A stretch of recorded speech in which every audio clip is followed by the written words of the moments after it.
In Japan, women control the money. During my trip to Japan, one interesting tradition we learned about was that housewives control the money for the entire family. Because joint bank accounts are illegal in Japan, a husband's paycheck is directly deposited into an account in his wife's name only.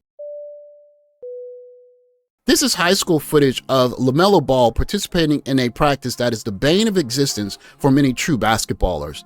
You can see that after he scores, he makes a very half-hearted effort to get back on defense, wipes his shoes while not even crossing the half-court line, calls for the ball after his 4 teammates do the dirty work of defense and rebounding, catches the ball and scores. In a game, I believe he scored 100 points in.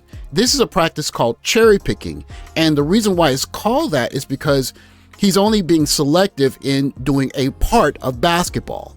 A more commonly accepted definition of cherry picking is also known as suppressed evidence, fallacy of incomplete evidence, argument by selective observation, argument by half-truth, card stacking, fallacy of exclusion, ignoring the counter-evidence, one-side argument, slanting one-sidedness. And I want to show you an example of that in a TikTok. In Japan, women control the money. During my trip to Japan, one interesting tradition we learned about was that housewives control the money for the entire family. Because joint bank accounts are illegal in Japan, a husband's paycheck is directly deposited into an account in his wife's name only. Then the housewife will give her husband a small allowance for a single drink or a single meal. So housewives end up managing the entire household finances and deciding what is allocated as the man's allowance. I'm not saying that this is right, and I'm not saying that it's wrong. I'm just saying that it's interesting. And it's something to remember next time Tyler Perry is asking you to marry a man who can only afford to pay just for a single light bill. Remember that some Japanese women are taking their husband's entire paycheck. It doesn't take a lot of imagination to think of what kind of response would come from such a video.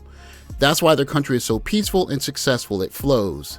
The whole paycheck, OMO. That's smart. That's how it's supposed to be. Not Tyler Perry. Some should send this to him. Sprinkle, sprinkle. So should we bring this tradition to the US? They say Japan is living in the future. This is how my grandparents' relation was. Keyword was. This is an article from wedding.mynavi.jp. Keikon go no kane no kanri. Mina dou shiteru? Pro ni kita yarikuri jouzu ni naru kotsu. So after you get married, how do you manage money? We ask a pro about the best way to do this. This is a breakdown of how families, kekkon gonin inai, so married in the last 5 years, break down their finances in the household. So you can see at the top spot, number 1 at 47.4%, tsuma ga kanri, oto wa kotsukaisei, or the wife gets the money and she gives an allowance to the husband. Second at 18.9%, saifu wa fufu de betsubetsu, shiharai komoku betsu ni kakeo buntan. So separate finances from 2 different wallets and decide one by one which item whom is going to pay. Third at 15.3%, oto ga kanri, tsuma wa kotsukaisei. So the man controls the wallet and he gives an allowance to his wife. So the last 2 are some sort of egalitarian mix where the fourth one, seikatsu hio sorezore shunyu ni awasete ite wariai. So basically, depending on who makes more, pay bills on a percentage basis, or in the 5th one, seikatsu hio hanbun zutsu buntan, and work out based on what's left over. And these are kind of mixtures, but it shows that it's not necessarily all one or the other. Technically, she's right about bank accounts. If you are busy at work for 10, 11, 12 hours a day, and you trust your wife, you would deposit the money into her account because she can have it to be out and about and go shopping and whatnot. However, you can easily have a second name registered to the account so that you can have your own bank book and ATM card. You could go to that bank account as you wish. Not to mention you can transfer money from that account to another account if you know the login details extremely easily, digitally, inside of 5 minutes. It's her second TikTok where I think she's not wrong, but she's omitting some really important information. In Japan, women control the money. On my trip to Japan, one interesting tradition I learned about was that Japanese housewives have secret savings accounts that their husbands don't know exist. This is a tradition called hezokuri. After taking their husband's paycheck, paying the bills, and giving their husbands a small allowance, they might hide some money in a dresser, in the back of bookshelves, and some housewives even move the money into a secret savings account that their husband doesn't know about. Housewives don't just hide small amounts of money, but studies estimate that housewives are moving on average over 20 $20,000 yearly into these secret accounts. The secret stash is a way to protect them against unforeseen crises like divorce or illness, and sometimes they even use the money for gifts for their family. What do you think about this Japanese money tradition? Here, I think she's cherry picking a little bit because she speaks of hesokuri, which is stashing away some of your husband's money, which I could 100% see people doing here. But $20,000? There's a reason why I think she's cherry picking here, and it goes back to a distinct history period in Japan. In the late 1980s, Japan experienced an unprecedented real estate bubble. At its peak, the value of the Imperial Palace grounds in Tokyo was said to exceed the entire real estate value of the state of California. The Tokyo Imperial Palace sat on 1.15 square kilometers of Grade A land in central Tokyo, and notionally, that land was worth more than the 423,970 square kilometers of land in America's wealthiest and most populous state of California.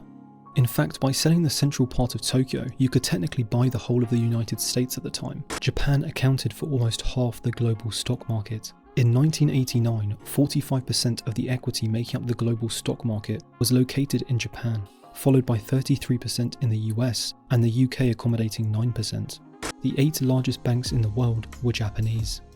In 1988, a year before the bubble burst, the 8 largest banks in the world had combined assets of over 2.3 trillion US dollars, and all 8 were Japanese. If you ever have the chance to speak with someone that lived in Japan during the late 80s, they'll tell you these fantastical stories of the kind of money that was floating around. A friend of mine was a private English teacher at the time, and he would meet a group of businessmen, and they would essentially just go to a restaurant, drink beer, drink sake or whatever, eat, and talk in English, crack jokes.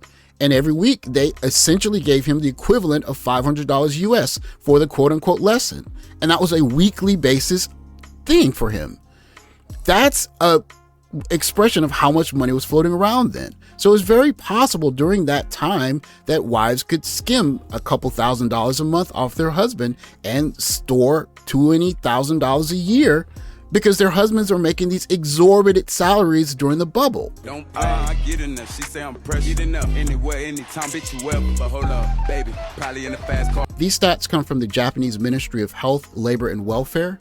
Rikon toki nendei ga wakai hodo saikon shiyasui. The younger you are, the easier it is to remarry. Heisei 23, so that's 2011 as of this information. Rikon shita tsuma, so wives that have divorced inside of 5 years, their chance of getting remarried is 22.1% inside of the 5-year window. If you're younger than 19, it's 40.6%. For those 25 to 29 is 34.7%. And for those that are 30 to 34, the chance of getting remarried in the 5-year window is 20.9%. If you look at for men, on the other hand, for men in the same 5-year window, from 25 to 29 is 39% chance of getting remarried in the 5-year window. And for 30 to 34, it is a 36.3% chance of remarriage. So this is part of the rest of the story. Another bit of information, if there are still young ladies in the West that envy the way that Japan does marriage, is that there's no spousal support. There's no real alimony. Generally speaking, when you break up, you pay a lump sum of money. So it would, I guess, be the money that you saved under the mattress plus the lump sum payment. And that's pretty much it. And that money will have to last you, or you'll go back into the workforce, or you go live at home or something, but there won't be continued payments outside of maybe getting a part of his Social Security money. But then again, if he's still working, he's going to keep that money pretty much to himself.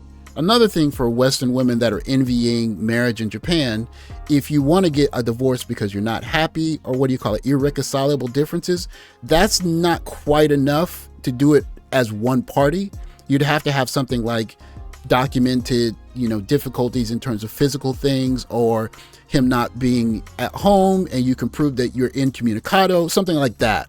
You need like substantial evidence. Otherwise, you can't get a separation until both parties agree. Also, there's this small wrinkle. If a man divorces his wife, he can remarry immediately and she has to wait 6 months. Why? I can't explain it. But these are all other cherries that were not picked. And it's something to remember next time Tyler Perry is asking you to marry a man who can only afford to pay just for a single light bill. Remember that some Japanese women are taking their husband's entire paycheck. If I ever had the opportunity to meet the young lady that made this series of TikToks, first I would tell her that she looks splendid in a yukata. It's actually not a kimono. But second, I would say that Japan is a very layered society with a lot of moving parts. And so, of course, there was a time during the late 80s and early 90s where wives could probably secretly peel off a couple $1,000s a month and save $20,000 in a year. But now, in today's economy, I can assure you there's not a lot of that going on. As well as the fact that for Japanese wives, they're living in a time where, not so much now, but if you went back to that time, the idea of divorce was such a rare one. Why would a husband not let his wife have direct access to his funds? If you trust your wife and you're living in a society where basically you know that she's going to be there forever, why would you not trust her with your money? These are rules that work in a society where you don't get divorced because you're not happy anymore. There are rules for a society where men work 15 hours a day or 12, 15 hours a day, and the woman wakes up and makes his lunchbox for him, and she has to penny pinch because he's running himself into the ground. It's best that we don't cherry pick certain things that we think are great in other societies because we like them in our society, because you have to take them in context. So my point in this video is simply, maybe it seems like it's great to control the purse strings, but along with the purse strings comes a guy who's working 15 hours, 12, 13-hour days, and he's coming home and he needs someone that's going to help him be his helpmate. And if you can't do that part of it, make his lunch, wash his clothes, iron his shirts, do those things, then you're probably not going to want to be taking part of the cherry-picked part of the good part only, because a whole lot of other stuff comes along with it. Thanks for watching. Like, subscribe, comment below. I'll catch you in the next video. Take care, guys.